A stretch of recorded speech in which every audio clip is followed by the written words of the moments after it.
بسم اللہ الرحمن الرحیم۔ ہماری دوسری شخصیت قائد اعظم محمد علی جناح ہے۔ آپ ایک تجربہ کار بیرسٹر اور سیاستدان کی حیثیت سے جانے جاتے تھے۔ آپ ذہانت و فطانت اور محنت و مشقت میں بہت آگے تھے، مصمم ارادوں کے مالک تھے اور قائدانہ صلاحیت کے حامل تھے۔ آپ نے کانگریس پارٹی میں شامل ہو کر سیاست کا آغاز کیا۔ آغاز میں ہندو مسلم اتحاد کے علمبردار رہے۔ 1906 میں مسلم لیگ بنی تو آپ اس میں شامل نہ ہوئے۔ آپ کا ماننا تھا کہ یہ جماعت صرف مسلمانوں کی انگریزوں سے وفاداری ثابت کرنے کے لیے بنی ہے اور اس ضمن میں ان مسلمانوں کے لیے مراعات حاصل کرنا چاہتی ہے۔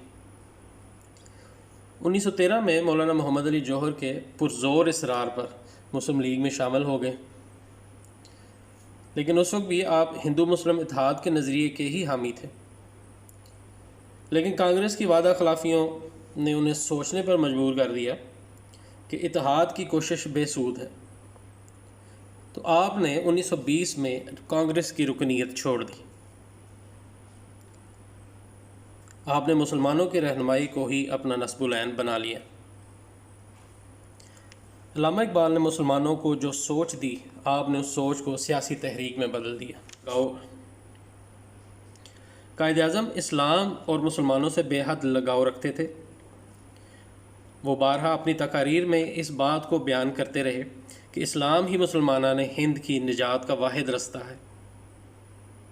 1938 میں بہار ریلوے اسٹیشن پر ایک مجمع سے آپ نے خطاب کرتے ہوئے فرمایا، آج اس عظیم الشان جلسے میں آپ نے مجھے مسلم لیگ کا جھنڈا لہرانے کا اعزاز بخشا۔ یہ جھنڈا در حقیقت اسلام کا جھنڈا ہے۔ مزید فرمایا، اسلام ہمیں مکمل ضابطہ حیات دیتا ہے۔ یہ نہ صرف ایک مذہب ہے بلکہ اس میں قوانین، فلسفہ اور سیاست سب کچھ ہے۔ ہمارے اسلامی ضابطے کی بنیاد آزادی، عدل و مساوات اور اخوت ہے۔ ایک اور موقع پر آپ نے نظریہ پاکستان کی یوں وضاحت کی کہ ہم نے پاکستان کا مطالبہ زمین کا ٹکڑا حاصل کرنے کے لیے نہیں کیا تھا، بلکہ ہم ایک ایسی تجربہ گاہ حاصل کرنا چاہتے تھے جہاں اسلام کے اصولوں کو اپنا سکیں۔ 1944 میں طلباء سے خطاب کرتے ہوئے آپ فرماتے ہیں، ہمارا رہنما اسلام ہے اور یہی ہماری زندگی کا مکمل ضابطہ ہے۔ قائد اعظم اسلامی نظام کو اور قرآن پاک کو بنیاد مان کر ملک کا نظام حکومت بنانا چاہتے تھے۔ 1943 میں ہونے والی آل انڈیا مسلم لیگ کے اجلاس سے خطاب کرتے ہوئے آپ نے فرمایا، وہ کون سا رشتہ ہے جس سے منسلک ہونے سے تمام مسلمان جسد واحد کی طرح ہیں؟ وہ کون سی چٹان ہے جس پر اس ملت کی امارت استوار ہے؟ وہ کون سا لنگر ہے جس سے اس امت کی کشتی محفوظ کر دی گئی ہے؟ وہ رشتہ، وہ چٹان، وہ لنگر اللہ تعالیٰ کی کتاب قرآن مجید ہے۔ 18 جنوری 1946 کو اسلامیہ کالج لاہور میں خطاب کے دوران آپ نے کچھ یوں فرمایا، اگر ہم پاکستان کے حصول کی کوشش میں ناکام ہو گئے تو ہندوستان سے مسلمانوں کا اور اسلام کا نام و نشان مٹ جائے گا۔ احمد آباد میں خطاب کرتے ہوئے اپنے ریاست کے تصور کو قائد اعظم نے یوں بیان کیا، پاکستان صدیوں سے قائم رہا ہے، شمال مغرب کے مسلمانوں کا وطن رہا ہے۔ ان علاقوں میں مسلمانوں کی آزاد ریاستیں قائم ہونی چاہیے تاکہ وہ اسلامی شریعت کے مطابق زندگی گزار سکیں۔ قیام پاکستان کے بعد حکومت پاکستان کے سرکاری افسران سے اپنے خطاب میں افسران کو تلقین کرتے ہیں کہ اب آپ ایک آزاد ریاست کے افراد کے لیے کام کر رہے ہیں اور اب وہ حاکم نہیں بلکہ قوم کے خدمت گار ہیں۔ آپ نصیحت کرتے ہیں، 10 سال سے ہم جس مملکت کی تخلیق کے لیے کوشاں تھے، خدائے بزرگ و برتر کی مہربانی سے اب ایک حقیقت بن چکی ہے۔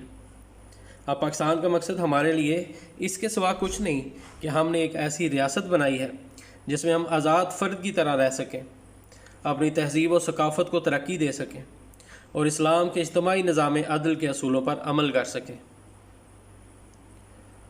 1 جولائی 1948 کو ملک کی ترقی اور اپنے بینکنگ سسٹم کی ضرورت کے تحت ریزرو بینک آف انڈیا کی جگہ قائد اعظم نے اسٹیٹ بینک آف پاکستان کی بنیاد رکھی، اور یہاں بھی قائد اعظم نے اسلامی نظام کو نظر انداز نہیں کیا، بلکہ امید ظاہر کی کہ بہت جلد ہم ایسا نظام معیشت لائیں گے جو نہ صرف اسلام کے مطابق ہوگا بلکہ وہ پوری دنیا کے لیے رہنمائی کا کام کرے گا۔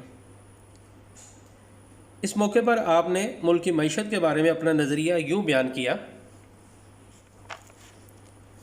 اسٹیٹ بینک آف پاکستان معاشی شعبے میں ہمارے عوام کی حاکمیت کا نشان ہے۔ مغربی طرز معیشت ہمیں فائدہ نہیں دیتا، بلکہ اس نے تو انسانیت کے لیے دشواریاں پیدا کی ہیں۔ ہمیں دنیا کے سامنے ایک ایسا معاشی نظام پیش کرنا ہوگا جو اسلام کے صحیح تصور مساوات اور سماجی انصاف پر مبنی ہو، اور یہ لوگوں کے درمیان انصاف قائم کر سکے۔ قائد اعظم کی اسلام سے رغبت کے حوالے سے مزید جان لیجیے کہ وفات سے چند دن پہلے ڈاکٹر ریاض علی شاہ نے آپ سے ملاقات کی۔ اس ملاقات میں قائد اعظم نے فرمایا: پاکستان بننے کا احساس میری روح کو اطمینان پہنچاتا ہے۔ یہ مشکل کام تھا اور میں اکیلا اسے نہیں کر سکتا تھا۔ میرا ایمان ہے کہ یہ رسول خدا صلی اللہ علیہ وسلم کا روحانی فیض ہے کہ پاکستان وجود میں آیا۔ اب یہ پاکستانیوں کا فرض ہے کہ وہ اسے خلافت راشدہ کا نمونہ بنائیں تاکہ خدا اپنا وعدہ پورا کرے۔